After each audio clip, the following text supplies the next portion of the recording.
Even as the United Nations Security Council demands an immediate ceasefire in Gaza, relief for its residents continues to drift farther from their reach.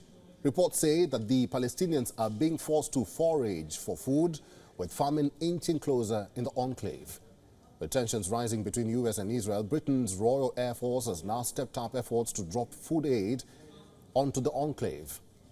The RAF parachuted over 10 tons of aid, including water, rice, cooking oil, flour, tinned goods and baby formula, into Gaza. The Defense Ministry said an RAF A400-meter aircraft flew from Amman to drop the supplies along Gaza's northern coastline as part of a Jordanian-led international aid mission. British Defense Secretary authorized the aid drop. The United Nations Security Council passed the resolution calling for an immediate ceasefire in the Gaza Strip after Israel's longtime ally, the US, abstained from vetoing the resolution. Analysts say this highlights an all-time low in the ties between US President Joe Biden and Israeli Prime Minister Benjamin Netanyahu since the onset of the war. Meanwhile, an Israeli cabinet meeting to discuss the planned changes of proposals to draft ultra-Orthodox Jews into the military was called off. Only a few days are left for the government to present its proposals to the Supreme Court. According to Netanyahu's office, the U.S. failure to veto the resolution is a clear retreat from its previous position and will hurt Israel's war efforts. In retaliation, Israel suspended a meeting in Washington organized to tackle the humanitarian catastrophe in Gaza. Experts claim if the crisis is not managed, it will worsen.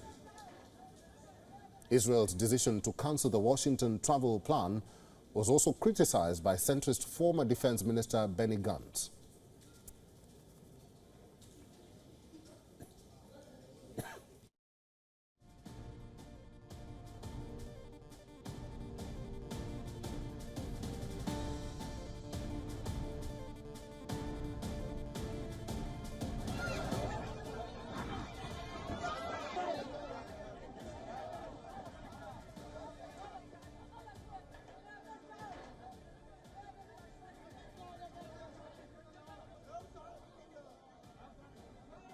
Now, Benny Gantz joined the war cabinet last year.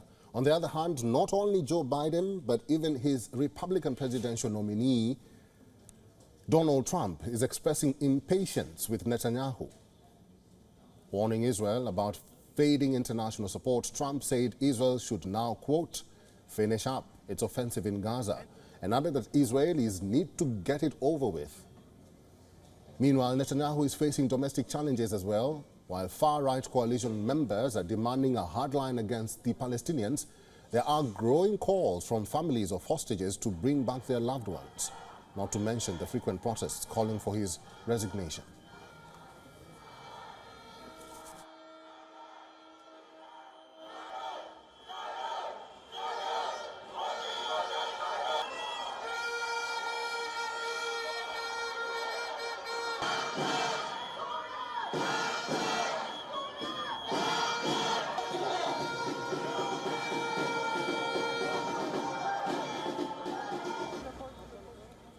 For all the latest news, download the WION app and subscribe to our YouTube channel.